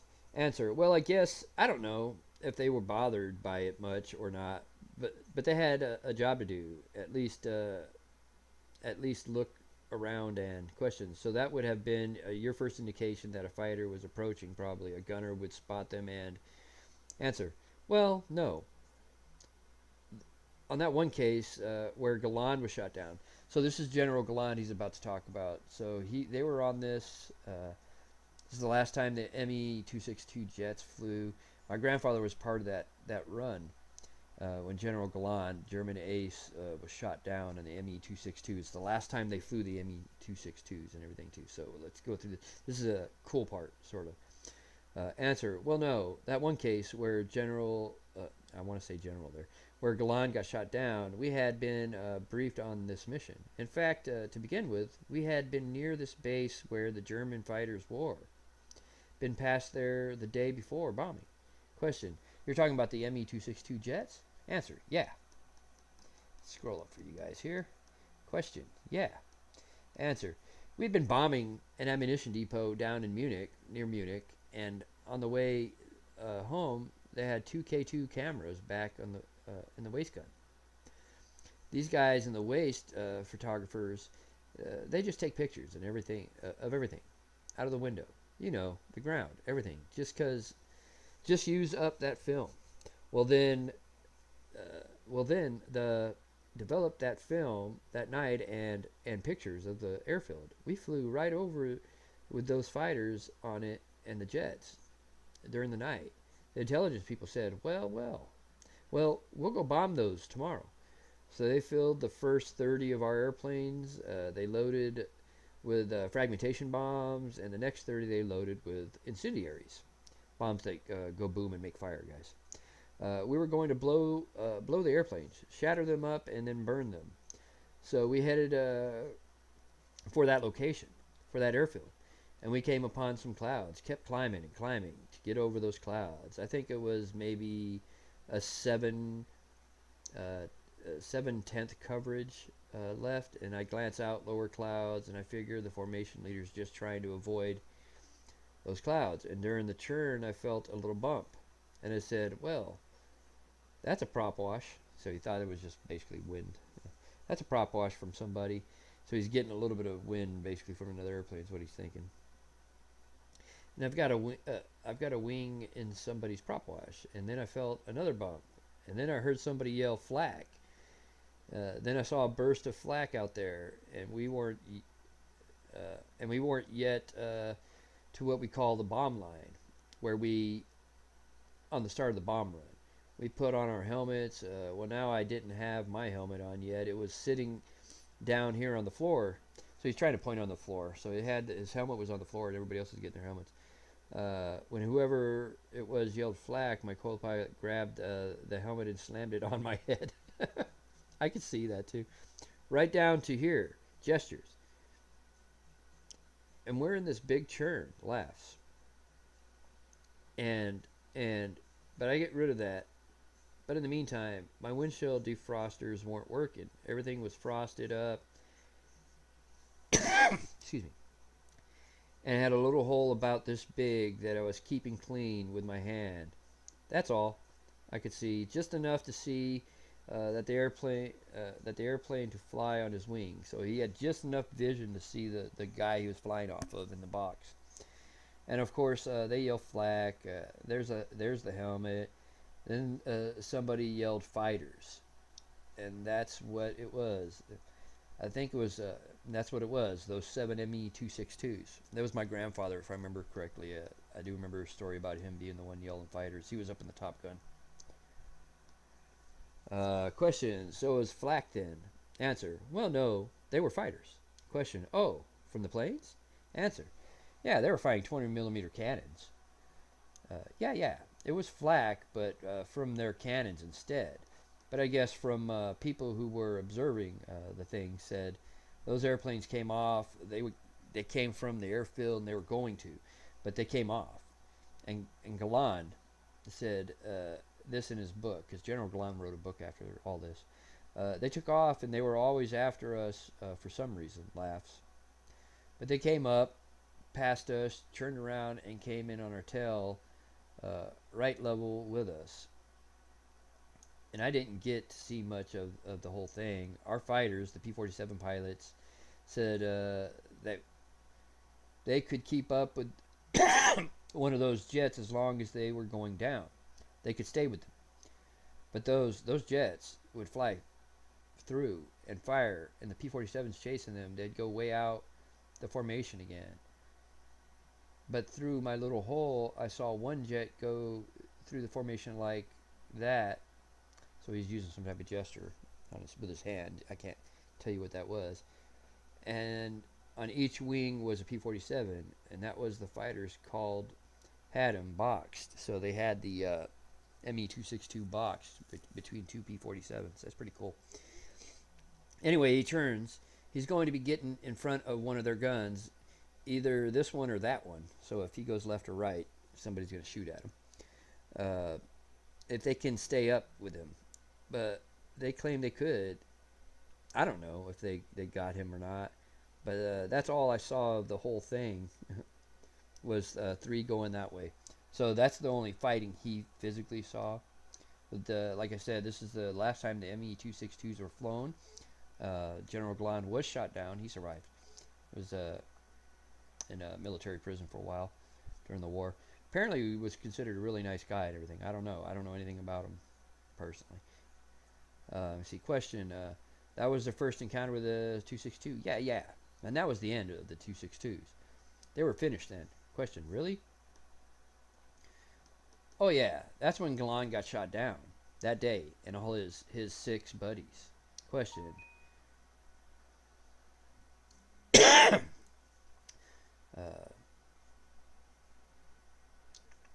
So one of the group shot him down. Answer. Well, no. One of our fighter escorts. Question. Fighter cover? Yeah, fighter pilots from San Francisco. Yeah. Question. So had you been briefed on the 262s before? Answer. Oh, yeah, yeah. And we could see the contrails out there somewhere. We could see them. Our planes weren't making them. Just one contrail, 2. And we never had one airplane operating like that. And we saw the contrail, but never saw the airplane. That the airplane of that 263. Yeah, saw the 263s were these other little jets, by the way. I believe it was that little rocket ship they had. Question. Oh, the Comet. Answer. Comet. Yeah, that's what that was. That's one of the one pass airplane only, and they were like they were after the B-17s. They didn't bother with us. Question. So was that your first encounter with a German aircraft though? Answer. That was the only, first and only. Yeah. Question. First and last with the M262. Answer. Yeah, yeah. Question. Never any prop driven? Answer. No. Never saw a prop driven airplane. Question. Boy, that's quite an encounter then. Answer. Well, that was enough. And he's laughing. I'm laughing. Oh. But as I say, we got them back on the ground and debriefed, and they shot down 3 of our B-26s, and our gunners claimed 3 of them. And our fighters claimed 4, so they got 7 of them. And that was at debrief. Well, in Galan's book, he had different numbers altogether, and that's why I wrote him and criticized his book, and he answered me back that I was wrong. Lieutenant laughs. He was, like I said, he was a lieutenant and becomes a captain later on. Question. Was that pretty much the end of the M262s? Answer. Yeah, it was. That was the last flight ever of the M262s. In fact, after the war ended, I think the month of June, I believe June, we moved, my outfit moved to that base, which is called Schellingheim, on the north outskirts of Munich. We moved there, and here were all the wrecked airplanes all around. So you got to actually see one of them close up. Oh, this is going to be funny right here what he does. Oh, yeah, yeah. In fact, I tried to shoot through the windshield of one of them with my 45, but it just bounced off. The windshield was about 2-3 inches thick. That plexiglass, was it, or? Answer. Oh, I don't know what kind of glass, but of course it was an angle that I'm standing on the ground, 30 feet away. But there was a lot of wrecked ones around in the airfield. They're beat up. Question. Oh, and they're still. So when you moved up there, then the war's still on, still, right? Answer. We moved to Schellingheim. No. The war ended then. It was June, whatever, June or July. We moved down there. Question. Do you still keep in touch with your crew? Yes, he did. He kept in touch, at least with my grandfather. And he says it right here in the answer. Only my engineer, which was lives down in Florida, which was my grandfather. Only my engineer down in Florida, where he always lived, and that Bombardier Harry, he's from San Francisco, Menlo Park, and I've seen him a couple times. That's the only ones. I think the radio operator has long since died. Never could find the co-pilot. Don't know what happened to him. So, and the tail gunner was, I think he went crazy or something. He lived in Chicago, and those people are kind of funny anyway. So they've always been sort of funny, huh? Have you been back to Europe since the war ended? Answer. Well, yeah, I went back there and flew to Berlin, airlift, and then that ended, I went back again in 1951 and 54 and was stationed there with a radar outfit on the west side of the Rhine in the French zone. Question. So is there any time at all that you were scared when you were flying the B-26? Answer. No, I really can't say that I was ever frightened. Question. Not even when the engine went out, huh? Answer. No. Too busy feathering that. Question. Too busy feathering that? Yeah. I never had any real strange things happen in that airplane. I know at Barksdale one time I took an airplane up with a training crew and the trim tab as you gain speed, you roll the trim tab forward, keep that nose down. And of course, you slow down and then reduce speed from landing your nose up. Well, the trim tab was frozen. It wouldn't pull the nose up. So I put it forward a little and bit and stuck, and there wouldn't be come back. Every time it would go forward, it would go back to the original position. And I couldn't figure. Anyways, I just went around in the traffic pattern and landed in the co-pilot and both had without trim tab. Had to hold the stick back to land the airplane. Took both of us to do that. And it took the airplane over and turned it in. There's something wrong with that trim tab, and I guess the ground crews came out and checked it, and well, as soon as we got on the ground too, I rolled it, and hell, it worked good. Something on the ground, sitting on the ground. But I turned it in and wrote it up as something went wrong with it. And in the afternoon, they put it together. They put another crew in that airplane, and they went out with it and crashed it about 6 miles from the airbase. Wow, I forgot about that. So they were having a problem with the trim tab, which helps with the nose up, nose down. And he turned it in, and they couldn't figure out what was wrong with it on the ground because it was only happening in the air. So another crew went out at it, and about 6 miles away from the base, they had crashed. And it must have been something that when the forces of the aircraft are in the wings instead of the landing gear, something was binding the trim tab. But they had the same problem and with it, and they chose to put it on the field out there instead. But I never had any problems with the airplane. Just treated me real good. Let's talk about the B-26s in general. Question, when you were stationed over Dijon, did you lose a lot of B-26s after that? Or, answer, oh, we had a few. Had some. Yeah, occasionally we'd lose one. He'd get shot, and I'd have to go down or limp home or something. This one guy named was Sorrels.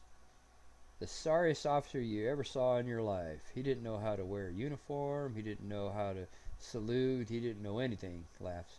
Sorrels, he drank quite a bit too. And in fact, but he was a flight leader. Sometimes he had been through a lot of them. Laughs. But he didn't get on an airplane with a hangover, boy. He'd fly steady through. I said steady instead of stead because I think that's what he meant there. He was the easiest one of all to follow. He was really good. I liked to fly on his wing. Old Sorrels. Sorrels had been down through southern France, had been down for a long while. And the anti-aircraft guns in South France had shot several of our B-26s. When we got up there at Dijon, we had a lot of prisoners working around the camp, cleaning up stuff and cooking and do whatever. And they wore white coveralls, and there were a big red-headed German there that Soros somewhere or other figured out that was this red-headed German had been an anti-aircraft gunner down in Marseille, France, and was responsible for some of the havoc raised there. So Soros would get drunk and go out and get his 45 and go looking for that big German, and he'd find him somewhere and put that 45 up to his nose like that and start cussing him. Well, that poor German would just sweat. He knew anytime that drunk was going to pull that trigger. Any minute now, basically, the drunk was going to pull that trigger. He'd have a hammerback on the 45, and he was egging him on. Go ahead, Soros, pull it. Soros laughed. And that German, I know he never slept a good night since that time. For that fool American there going to blow his head off with a 45. Soros was funny. But anyways, he got shot down and he landed in a bailed out and landed in a muddy plowed field or something, and he wasn't quite sure if it was an American side or German side, and he wasn't quite sure if he was, but he had a camera with so he got out of the harness and he started through this mud. He started through this mud over to the nearby road, and he remembered his camera, got pictures in there, didn't dare to let the Germans get those pics, so he took the film out and stomped them into the mud. Then he goes on, got right up near the road, and an American Jeep came by, and he says, "Oh hell, he's on the right side." So he thought the Germans were coming, and to make sure they didn't get the information, he stopped the pictures so they would not, they would be bad. So he went back and got his film and his camera out of the mud, and he's out there picking that up, and another Jeep came by and said, "Hey, get out of there, that place is a minefield." So he's out in a minefield out there. Got lucky. So Soros said he took about 4 steps back to that road and abandoned his camera and film in the mud. Anyways, they took him to the army hospital over there, the dispensary, and I think he had a couple of little chips or something. Didn't even get a stitch, but he got the army gave him Purple Heart Purple Heart there. Then he got back to our outfit, and he got back to us in about a week. And our outfit gave him another Purple Heart for all the same thing. But when a guy got shot down over there, a premium possession was blankets, GI blankets. We slept on those cots, canvases cots, and we'd get many blankets as we could underneath us because it was cold. We're talking about France, a big part of that time in the winter, guys. So some people had 6, 8 blankets there. So when a guy got shot down, it was a race back to his tent to grab his stuff. You get his liquor, you get his cigarettes, you get his blankets, and if the uniforms fit, you get them, because somebody got to have them. Well, Soros came back and he had nothing left after a week, and he raised hell. He was raising hell there. You bunch of vultures. But of course, I could see this being on a movie scene. You know what I mean? That'd be pretty cool. But of course, he had done the same thing. That's why he had 8 blankets. He'd been doing the same thing. God, my throat is dry. Question. So do you ever get anybody that didn't come back, real well, or answer? That did not. Question, yeah. Question.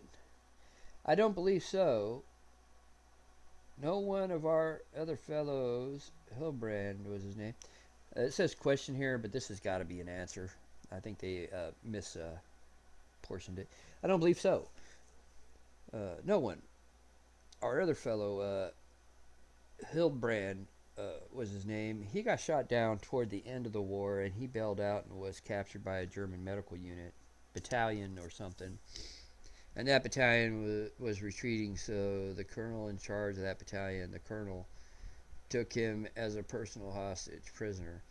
And they went up into the Bavarian woods somewhere, Austrian Alps, somewhere up there, where that colonel had his battalion. But he had every meal with the colonel, that commander, so he ate just like the colonel did. And he had no guard on him or anything. And one day up there in the woods, that colonel told him, he said, "Hey, you go right down here always. Take my fishing tackle, go down and see if you can catch us some trout for supper." So Hilbrand goes down there and fishes 2 or 3 hours, got some trout, brought them back, and the German cook cooked them up for them. And a few days later, he said, "Take my Mauser and get us some deer." So he went out here, and he said, "Hell, he had 3 rounds of ammunition and a gun, and Switzerland was too far away. He says, "Hell, I'm leaving. I got a weapon now. I head to the border." Then he thought some more and says, "Christ, that's dumb. I'm being treated. I'm eating the commander here. Hell, I'm better here than I am at home. I do better. I better stay here." And he did. Stayed there, but he had a good time there with the Germans, eating well. And then a few days, an American column came through, so the colonel took his prisoner and went down and met the with the a white flag and went down and met the American column and turned his prisoner over. So that's pretty good. He had a good colonel there, treated him well, knew the war was basically over, I'm pretty sure, and just treat him like a regular person. That's sort of cool. Question: so when you had combat losses, you got back, and part of your box had gone down, or did how did that affect people at base? Answer: I'm not sure. Really thought a hell. I'm not sure. Really thought a hell of a lot about it. I don't know why. Isn't that strange? You're busy. You're busy. That's what it is about war. A lot of times you don't got time to react in that same manner until sometime later. Question: that one Warmark soldier that we talked to, his book said after having gotten to the Russian front, a non-commissioned officer had said something to him about death and the war and the situation that he just figured that was go what would happen, and he wasn't going to worry. Answer: well, I never thought the process through to that degree. I don't know. I suppose every 21 year old feels the same way. He's nothing can happen to him.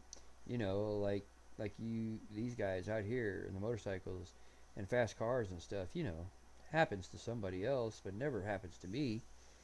And I never had any idea that I would ever get hurt in the war. Never did. No idea. Answer: the other guys would, but not me. I guess that's a survival instinct or something, huh? I don't know. Question: so when you flew in Berlin airlift, what were you flying? You weren't flying the B26 then. Answer: no. It was a commercial DC-4 or Air Force C-54 4-engine transport. I'm flying into what? Tempelhof? I don't know how to say that right. Hopefully that's right. Answer: no, we flew into a French field called Gatow on the west outskirts of Berlin, and I was on a British base up near Hanover in the British zone and flew. Let's see, I think we were about an hour into Berlin, and an hour, 15 minutes back, and we flew 2 trips a day. Question: what do you think these flights, purpose behind them? What did you think of the flights and the purpose behind them? Answer: oh, I liked it. I enjoyed it because it was all precision and all clockwork, and I felt I was doing something good and something useful. I think we were landing an airplane about every minute or every 2 minutes. I don't remember just what it was. The guy on the other end of the runway, he would just be off the runway when we were landing, and on this end, so it was pretty fast. Question: and a fast unload? And answer: yeah. We never shut the engines off to unload. We flew coal, just coal. I think hundreds of pounds of sacks of coal, and had all the windows taken out of the cargo area. Answer: all those windows were out. Cold. Question: why do you take the windows out? Answer: for ventilation. Question: for in case explosion, the coal dust? Answer: well, the coal dust would filter through, and then the belly of the airplanes, when they would overhaul these airplanes at the depot, they found as much as a ton of coal dust in the belly of these airplanes, and that stuff is like gunpowder. It's very volatile. So, anyways, it was cold, and I think we flew into Berlin at something like 2,500 feet, and then out about 3,500 feet. Never any high altitude, but night, day, all kinds of weather. Question: so what didn't bother you supplying the So that didn't bother you supplying the old enemy with at that point? Answer: Oh no, didn't even think about it. We were more concerned with Russians than because the Russians were, they come and harass us once in a while, just fly along beside us, but not. Question: never take a shot at you? Answer: Oh no, oh no, no. I can't. I enjoyed flying airlift though. We landed that airplane, didn't know if we were on the ground until we felt it. Flew it right to the ground, and I'm not sure they do that now even. Question: So you'd come in real fast? Answer: No, no, just the normal speed. But we had, I'll say a good thing about the Brits. We had British radar, ground control units, GCAs, and they were handling our landings, and they did a good job of it. Led us right up to the ground and calm. Never, never. Okay, so that's the end of. So it was a videotape. Says end of videotape. Continue on tape 90. So we're going to go to the second. This PDF's quite a bit smaller, but he talks a bit more. Question: that back to Dijon, France. Do you remember one of your fondest days?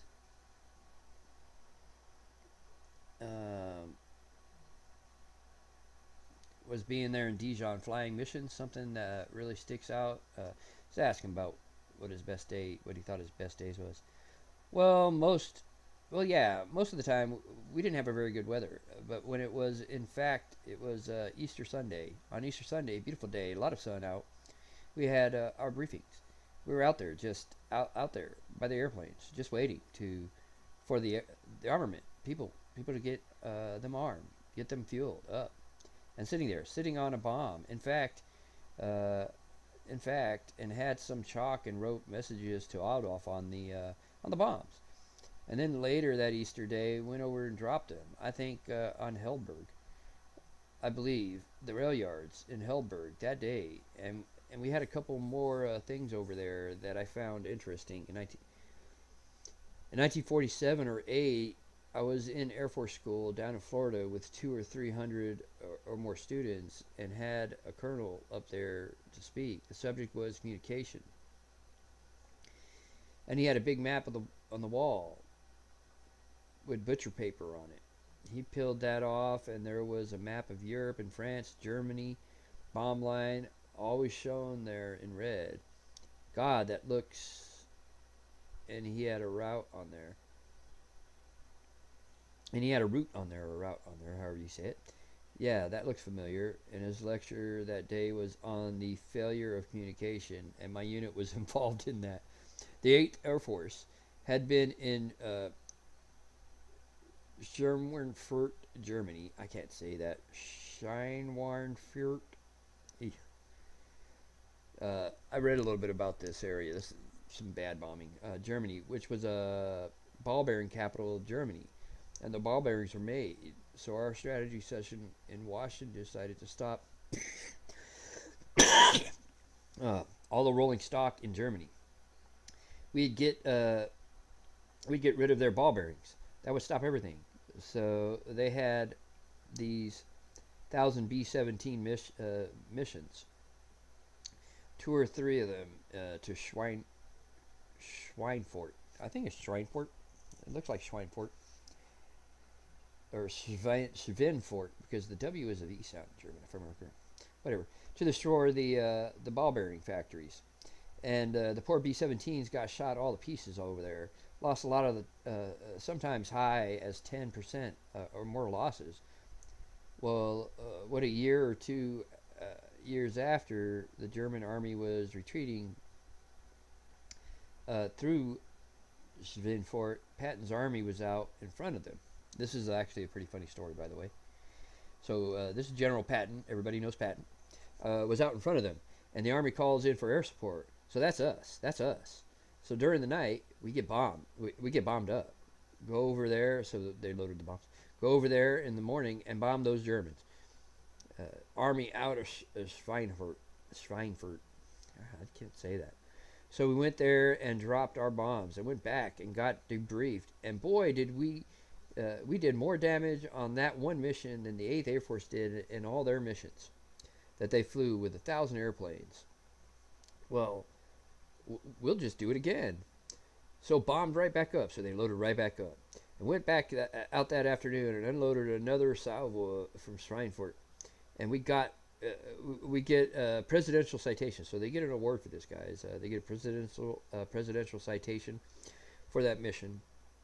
It was really great. Anyways, these years hence, the colonel was telling us that what really happened is the Army, sure enough, called in for air support, but before all that could happen, they had driven the Germans out of Schweinfurt, completely through the town. And they knew we were coming. They couldn't stop us, so they retreated right before they bombed the town.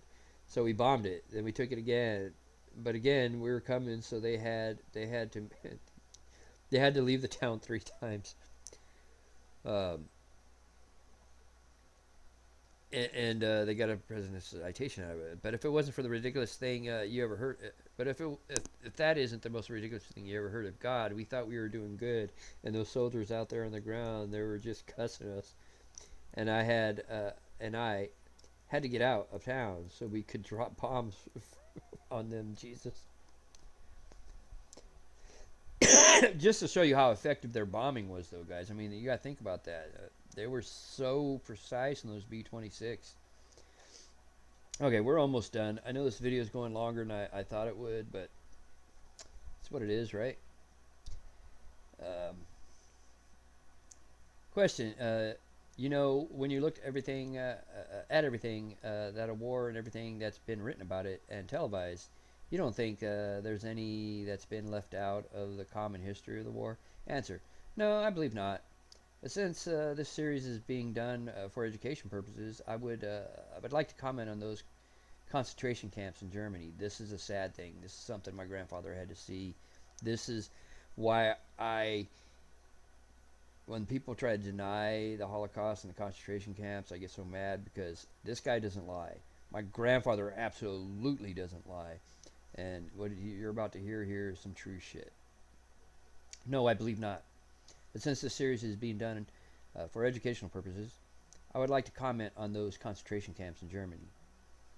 I had, say, a month after the war, I believe it was, we moved into near Munich, and about 10 miles from our base was their concentration camp, Dachau. We heard a little about it, so we'll go over there and take a look. So we went over there. At this time, Patton's army, his soldiers, had taken these SS German troopers and had them behind the barbed wire. And the SS guys, they were supermen. They were lounging around on the ground over there, and we were outside the fence, laughing at them.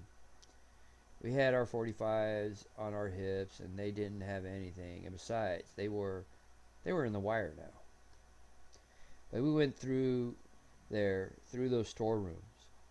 Oh hell, larger than this. It's a big room they're in, storerooms. A lot larger, white walls. And there were shoe prints, heel, mark prints, 6 feet high in there, where they stored those bodies. Just throwing them into that room, just terrible. 6 feet high, you're seeing bloody footprints, guys, because they ran out of fuel to burn these bodies, these people that they were killing. So when people say there was no camps or anything like that, you can F off. There was camps. There was bodies. People died. So they were stored there, bodies just thrown into them, into that room. Just terrible. And they were burned. These bodies out there. They would burn these bodies out there. There was a tree with a limb, hanging, convenient limb, up there, that big, and a rope mark in that thing where they had been hanging them was cut into 3.5 inches or more into the big limb for a rope mark in the walls. They had stood them up and there shoot them, and these marks on the wall. Yet, so he's talking about all the different ways they killed them. They hung them, they burnt them, they gassed them, they did whatever they could to kill them. Dachau was one of the first and biggest ones they had. All these marks on the walls and blood, dry blood, still there. And it was just amazing that people could do that to other people. And I find it appalling now that there are people, including some in Germany, that say this thing never happened. Just terrible. Question: did you meet any of the Dachau survivors when you were there? Answer: no, I didn't. All the survivors were long gone, but our army troops were there guarding these prisoners. Of course, the GIs, they had been fighting through Africa and Italy and France. They had been fighting those Germans for a long time, and it looked to me like Patton had personally picked each one of these guards because they were big guys, big GIs.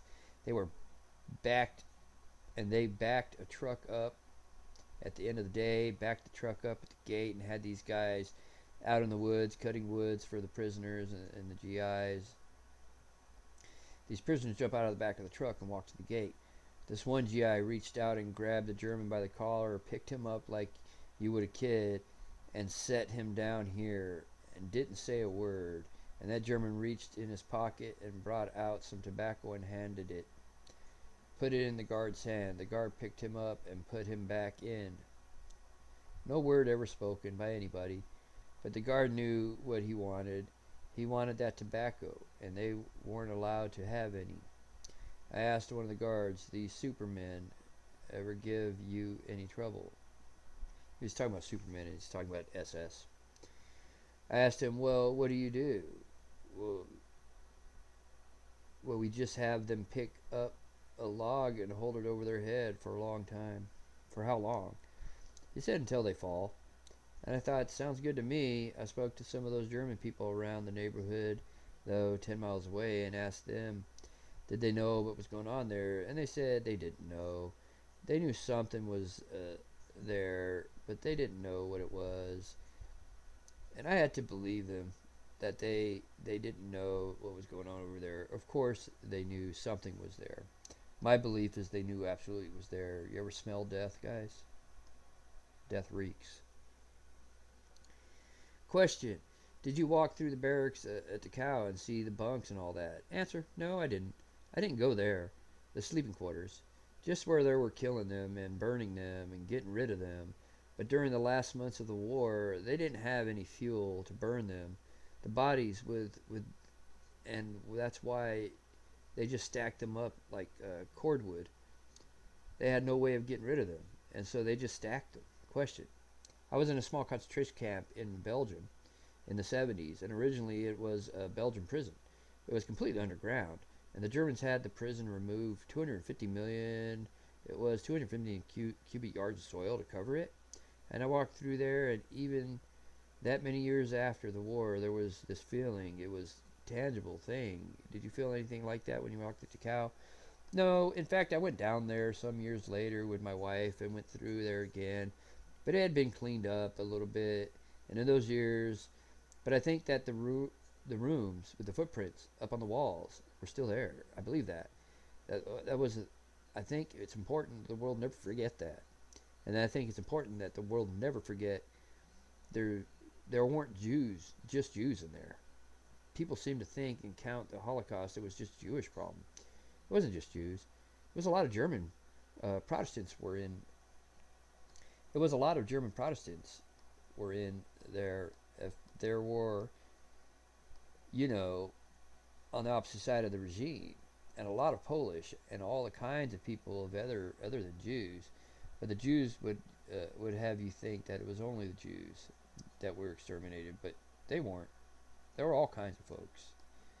Question: when you were back in before the concentration camp, back on the base on a long flight to a bombing run, was it sometimes tedious or monotonous? Answer: oh, no.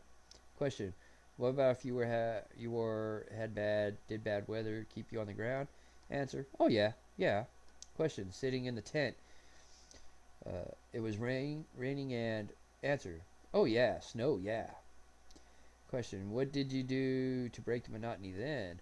Well, we played a lot of cards, gambled quite a bit, and in France, France is known for its cognac, so we would share that with them quite a bit. And if you ever question, did you ever meet any French girls around the villages there? Answer, yeah, had to. The Frenchmen were gone. Somebody had to step in. It was the humane thing to do. You know he's sort of saying that as a joke a bit. Question, did they come out to the base or answer, oh no, we never had any out of the base. So in Dijon, question, so in Dijon, town center, you'd go there and answer, yeah, we would head to the club in Dijon we frequented. Question, so the French women were impressed by the American aviators, I take it? Answer, well, yeah, because we had candy, and we had cigarettes, and we had liquor, and they thought, I guess, we had all the money in the world. But I didn't mess around with those girls too much over there. But my little dog, where I got that dog, was a nearby farmer, right? Right next door. We had on our dining room table, which was a big 6 foot long planks nailed together in a tent, and our cooks were really not gourmet cooks. They got peanut butter in a gallon, olive drab colored gallon can, and an orange marmalade and butter in that container. And they would open and serve it by taking a cleaver and hitting it that way, turning it, hitting it again, peel the corners back, and set it on those planks. And it'd stay there forever until the marmalade turned to sugar, and it's not very appetizing. Anyways, I had a gallon of that butter, and I traded it to the farmer for a dozen eggs and that little dog, and a chicken. And the butter, I'm sure, was rancid anyways, but still, he got the better deal. I was going to cook that chicken, so I put him in a bucket, put him in my little stove, and turned it to 120 octane fuel, and turned on the 120 octane fuel under that. And got my buddies and said, well, we're going to eat good tonight. Boil that chicken. We started drinking cognac, boiling that chicken. About every half hour, I'd go and stick a fork in to see. Fork in, and every time it got tougher and tougher. Well, finally, after 2 hours, that fork wouldn't go into the damn chicken. That was the toughest chicken we ate. K rations for supper that night. Couldn't eat that damn chicken. What happened to the dog? Oh, I kept that little dog. Great little dog. When we came home about October, maybe November, we went by the Brimhaven, not Brimhaven. Well, I forget the name of that city in France, and several guys had dogs, of course. So they get the dogs onto the ship. I'm going to skip that part. It's just a long talk about how he gets the dog on the ship, and how the captain was apparently dog friendly, and he only requested one thing, that everybody had a dog every day. I think it was twice a day. Would walk the dog out onto the decks, let the dog do its thing, clean up the mess, and go. He didn't want people to get rid of those dogs. The dogs meant a lot to people. So we'll skip that little part. We're about towards the end here, anyways. What was the name of your dog? Madam, little French Madam. I was in San Antonio, where her 2 years later, with her 2 years later, I guess, and I had to go away for a trip, and left her with my friend who had a chain link fence. Frank would take care of her. Yeah, well, I came back and he said the first night I was gone, that dog was gone. I thought, oh, hell. I went to the dog pound. I put ads in the paper. Never saw that dog again. Never saw my little dog again. In about 3 months something, I picked up San Antonio Light newspaper, and in front of the newspaper was a dog lying on the side of, and with a kitten nursing her.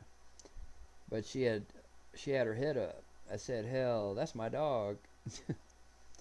This is actually a little bit of a heartwarming story. Had the people's name and address, went over to the house, afternoon, nobody was home. I knocked on the door, heard that dog in there, I guess smelled me or could hear me or something. She was having a fit to get out, and that lady came home and opened the door, and that dog jumped and hit me right on the chest. And I had a picture of her and told the lady that she says, well, yeah, okay. And then soon her little girl came home, about 7 or 8 years old. And the mother told the girl that it was my dog, and I was there to get her and take her away, and the little girl started crying. I said, oh, God. He has a big heart. Gonna make me tear up a little bit here. I can't do that. I said, she got a good home. You're taking care of her. I said, just keep her here. Just take care of her. I left her there for those people. Question, Pretty sad day for you, huh? Answer, oh yeah, yeah. I miss that little dog yet. She was a good one, though. Question, did the girl know about the dog? Answer, oh yeah. I told her mother and the little girl about where the dog came from, got her the gallon of rancid butter. Question, did you ever wonder what happened? Answer, oh yeah. But I'm sure they took good care of her. I asked them why that dog was with the kitten. She said, well, they had the mother cat run over, but she had left these little kittens, and some way or other that dog got with the kitten and started nursing the kitten. But she kind of like that when she'd get around a rabbit or something, she would start, loving rabbits. Question, not much hunting dog, huh? Answer, oh no no, she was not a hunter.